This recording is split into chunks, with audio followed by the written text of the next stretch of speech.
Eh bien, bonjour à toutes et tous, vous m'entendez bien? Oui, Merci beaucoup pour l'invitation. Donc, moi, je suis Camille Gourdeau, je suis sociologue, anthropologue et moi, je vais me situer du coup plutôt au début. Je travaille sur les questions de migration et de racisme, mais j'interviens aujourd'hui au nom de l'OALA, donc l'Observatoire des atteintes à la liberté académique, dont je fais partie depuis le début et voilà, donc je fais partie du bureau de l'OALA. Et c'est ce dont je vais vous parler aujourd'hui. Puis l'idée, c'était aussi de faire un petit état des lieux des atteintes, des attaques à la liberté académique en France. Donc peut-être déjà pour représenter de manière générale l'OALA, c'est un observatoire qui a été créé en mars 2023 par deux associations disciplinaires. On en parlait au début, donc là, des ancrages disciplinaires. Donc ça a été créé par l'Association française de sciences politiques et l'Association française de sociologie. Et donc, c'est une structure de coordination entre les deux associations. Donc, l'OALA en tant que telle, en fait, n'est pas une association, mais est une émanation de ces deux associations professionnelles. Et donc, ce qu'on a appelé le bureau, mais en fait, voilà, qui n'est pas un bureau formel d'une association, est composé d'une dizaine de personnes. Et notre mandat, voilà, ça on pourra y revenir, est limité aux politistes et aux sociologues.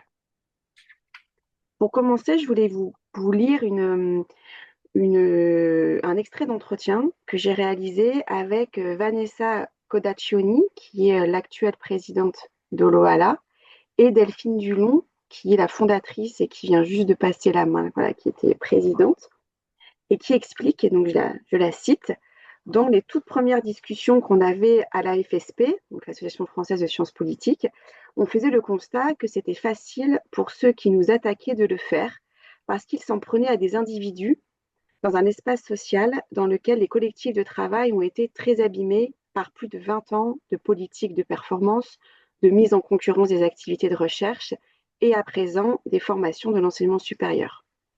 Donc c'est vrai que notre capacité à nous mobiliser est beaucoup plus compliquée pour de nombreuses raisons, y compris parce que, comme tous les universitaires du monde entier, on est surchargé de travail et devons réaliser des tâches très différentes et dans l'urgence. Et donc l'idée en créant l'OALA, c'était de dire quand vous vous attaquez à une personne, en fait, vous vous attaquez à la liberté académique, c'est-à-dire à un collectif.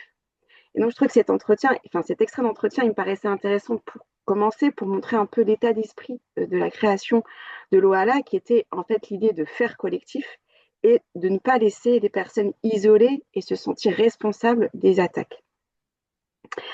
L'OALA, ça a été créé aussi dans un contexte d'attaque de la part des membres du gouvernement contre les études sur le genre, le racisme et le postcolonial. Je ne vais pas revenir sur l'ensemble de ces polémiques et de ces attaques depuis le début des années 2020. Je vais vous citer des exemples très récents, en fait. Par exemple, en novembre dernier, donc novembre 2025, l'annulation du colloque La Palestine et l'Europe, poids du passé et dynamique contemporaine, qui était prévu au Collège de France. Et le Collège de France, à la demande du ministre et sous la pression d'acteurs extérieurs à l'université, a annulé le colloque quelques jours avant voilà, la date de celui-ci. Il a finalement été maintenu, mais en fait dans un autre lieu. Et puis j'y reviendrai, mais cette interdiction s'inscrit plus largement dans un contexte de criminalisation de l'expression de toute forme de solidarité envers les Palestiniens et Palestiniennes. Autre exemple, l'enquête sur l'antisémitisme à l'université de novembre 2025, qui en fait a été finalement suspendue.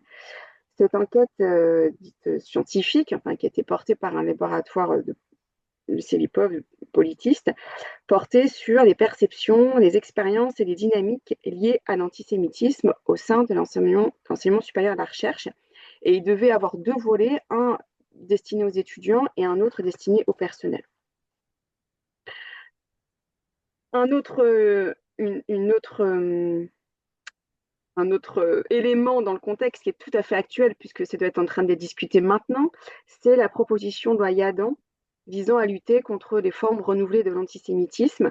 Et en fait, dans un communiqué du 20 janvier, donc voilà, il y a quelques mois, l'OALA s'inquiétait des possibles atteintes à la liberté d'expression et à la liberté académique, en particulier la proposition d'élargir la définition de l'apologie du terrorisme qui peut faire craindre que des travaux scientifiques analysant des actes de violence soient perçus comme une volonté d'en minorer la gravité et donc d'en faire une forme implicite d'apologie.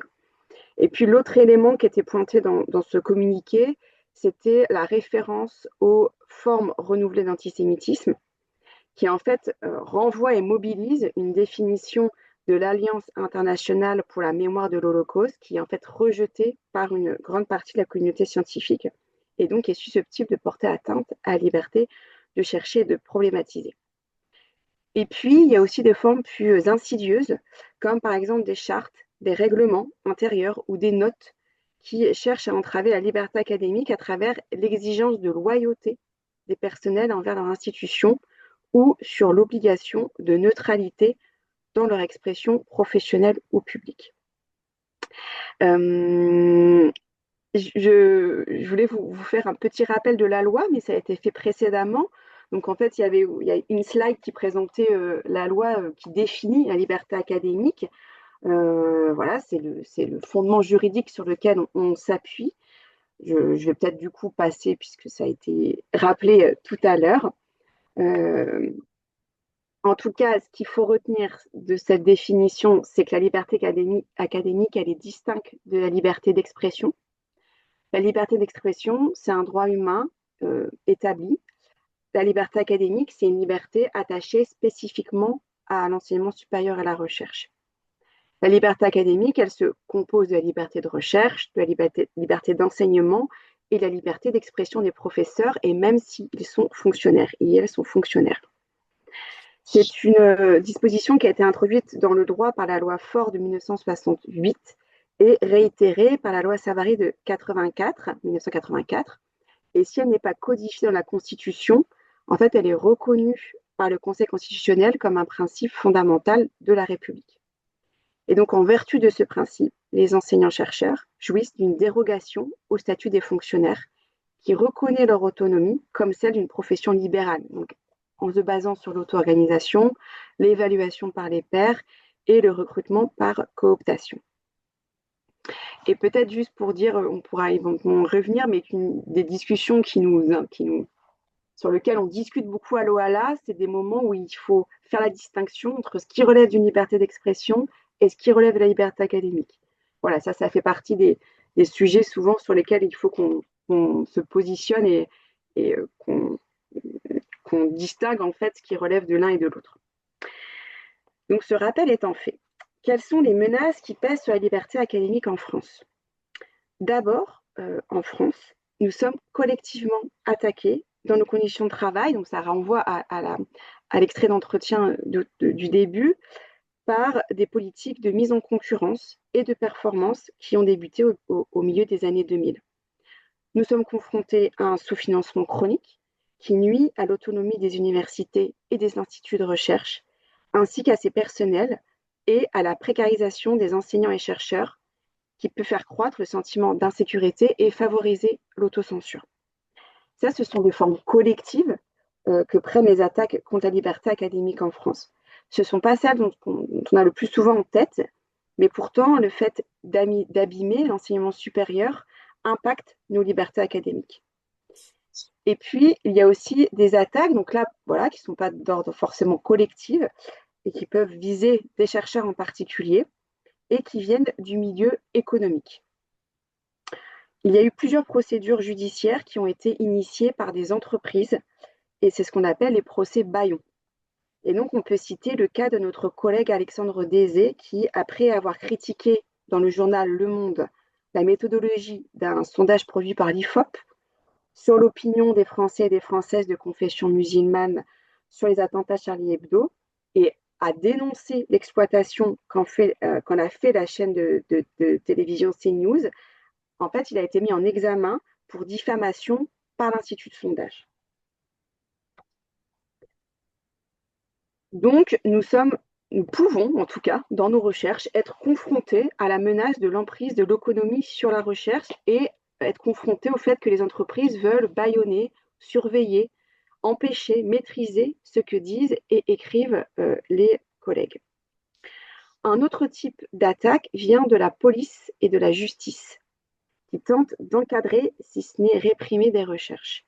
Donc on a de nombreux cas où des doctorantes et des doctorants ont été inquiétés par la police et les services de renseignement, en particulier pour avoir travaillé sur des sujets dits sensibles.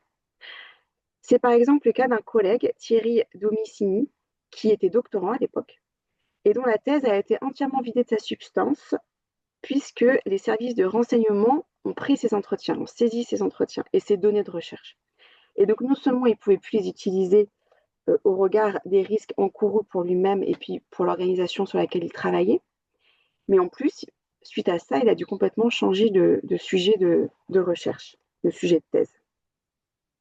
Mais de manière plus courante, nous avons traité 3 cas depuis la création de l'OALA où de jeunes chercheurs et chercheuses sont inquiétés par la police alors qu'ils font de l'observation participante en manifestation.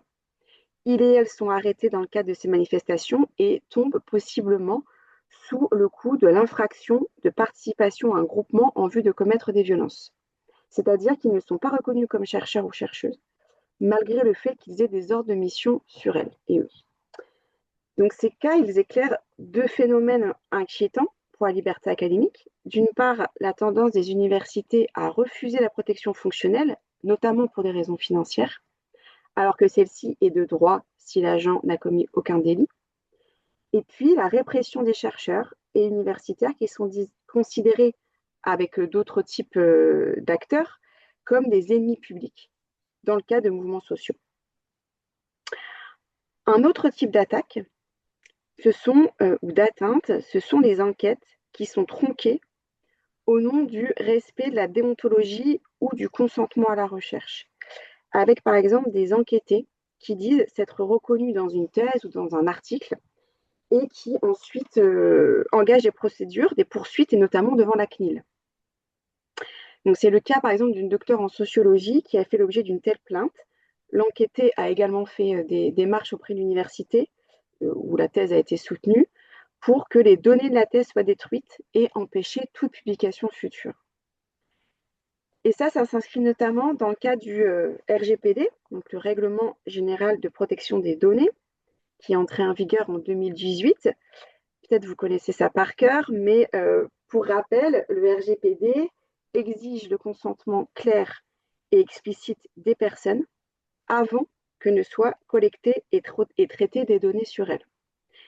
Il prévoit également la sécurisation des données à caractère personnel, qui permettent une identification directe ou indirecte d'une personne physique, notamment via leur anonymisation, et puis un droit d'opposition au traitement de ces données et leur effacement.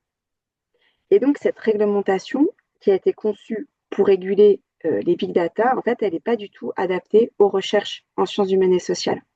Et ça, peut-être qu'on pourrait y revenir parce que c'est peut-être aussi un point de discussion sur les différentes disciplines. En fait, ça peut entraîner la dégradation de la qualité des travaux, mais aussi parfois empêcher les recherches, et notamment les recherches d'enquête ethnographique, où les chercheurs, quand elles commencent leur recherche, n'ont pas forcément un protocole établi à proposer, à faire signer aux enquêtés sur ce qu'elles vont précisément observer ou les questions qu'elles vont précisément poser. Et donc, voilà, c'est des problèmes qui ne sont pas aussi spectaculaires que les attaques politiques violentes, mais en fait, ça constitue aussi des limites à la liberté académique. Et puis, on observe aussi un autre type d'atteinte, qui sont le harcèlement et les menaces de mort, et notamment sur les réseaux sociaux. Et ça, c'est le pendant de la stigmatisation et de la disqualification de certaines institutions ou de sous-champs disciplinaires par les responsables politiques. On peut penser là à la dénonciation de la théorie du genre, ou du wokisme, ou de l'islamo-gauchisme, en fait, qui est plus vieux. Ces menaces de mort et ces formes de harcèlement, elles se sont accentuées depuis le 7 octobre. Des chercheurs et des chercheuses spécialistes de ces questions, et notamment la question palestinienne, sont harcelés comme des responsables d'établissements. Mais il y a d'autres formes d'attaques. Il y a des collègues ont été blâmés, convoqués, des événements scientifiques ont été annulés, j'en parlais tout à l'heure. Il y a eu des inculpations pour apologie du terrorisme qui ont également pu être observées. Ces faits ou ces procédures ont conduit à des formes de censure et d'autocensure préjudiciable pour les recherches sur la Palestine, sur le conflit israélo-palestinien ou le Moyen-Orient. Cette criminalisation à la liberté d'expression n'a pas seulement touché l'enseignement supérieur à la recherche, en fait le milieu associatif est également largement touché, mais elle produit un effet dissuasif massif sur les spécialistes du Proche et du Moyen-Orient, en empêchant toute mise en perspective, contextualisation et historisation de la guerre en Palestine. Et puis, dernier élément, la liberté académique des scientifiques français est aussi malmenée à l'étranger. Et donc, l'OALA a soutenu le cas d'un doctorant de l'Institut de recherche et d'études sur le monde arabe et musulman qui a été arrêté avec sa compagne en Tunisie et jeté en prison pour atteinte à la sûreté de l'État. Et donc, c'est pourquoi l'OALA appelle à la mise en place au niveau des laboratoires de protocoles de suivi des scientifiques qui partent faire du terrain à l'étranger et de prise en charge en cas d'arrestation. Donc, l'OALA fait ça. L'OALA peut faire des préconisations, mais voilà, la première mission, c'est d'apporter une réponse collective à des formes diverses mais récurrentes d'attaques qui visent les sciences humaines et sociales. Et donc, l'Observatoire a plusieurs objectifs. D'abord, de sensibiliser aux risques et d'informer les enseignants et les chercheurs titulaires ou non titulaires de leurs droits. Deuxième point, de recenser les attaques commises contre les collègues, quelles qu'en soient les formes. Donc, il assure une veille et se charge d'accumuler et de transmettre des savoirs qui sont issus de cette expérience individuelle et collective. Et puis, l'OALA assure une mission de soutien et de conseil. Il accompagne dans la mesure de ses moyens les collègues qui sont attaqués pour leurs travaux en les conseillant et au besoin en les soutenant.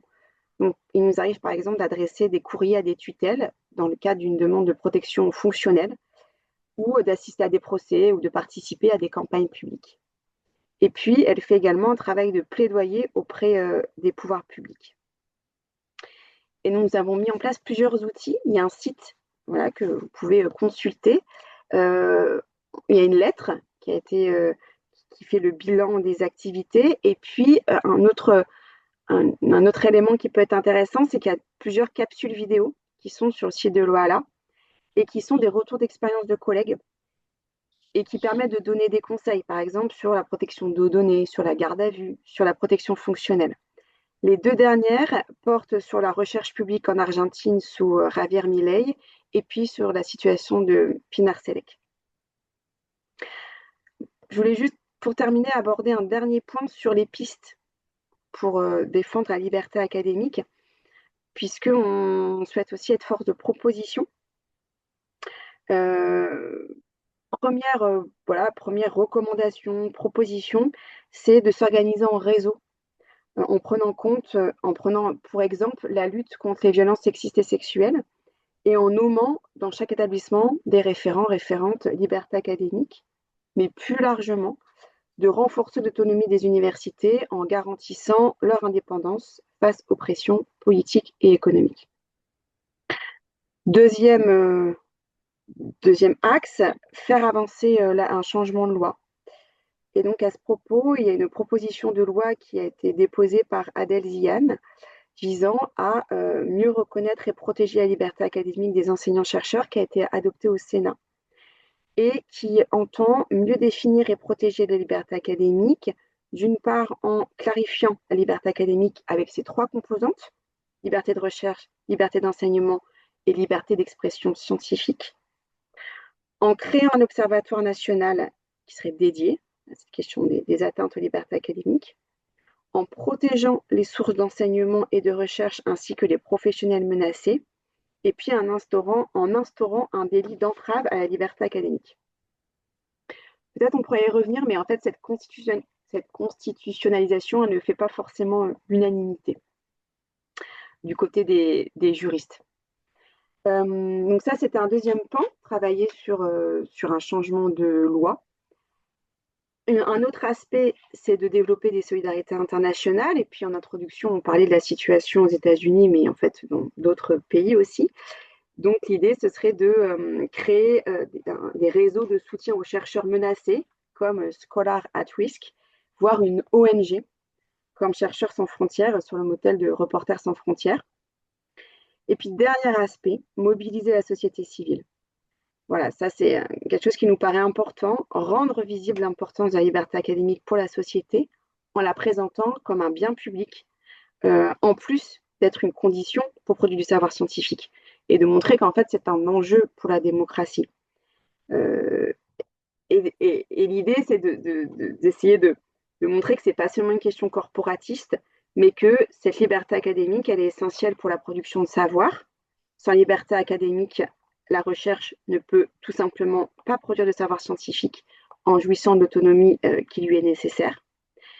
Qu'elle est essentielle pour la production de savoir critique. Sans liberté académique, la recherche ne peut pas jouer un rôle de contre-pouvoir. Qu'elle est aussi importante dans la formation des citoyens et des citoyennes. Les universités doivent pouvoir former des esprits libres et critiques. Et puis enfin, qu'elle est aussi importante pour résister aux dérives autoritaires, puisqu'on a vu que dans les régimes illibéraux, la Hongrie, on verra là avec le changement de gouvernement, la Turquie, les États-Unis, l'Argentine, les attaques contre les universités précèdent souvent celles contre la démocratie. Voilà, je vous remercie.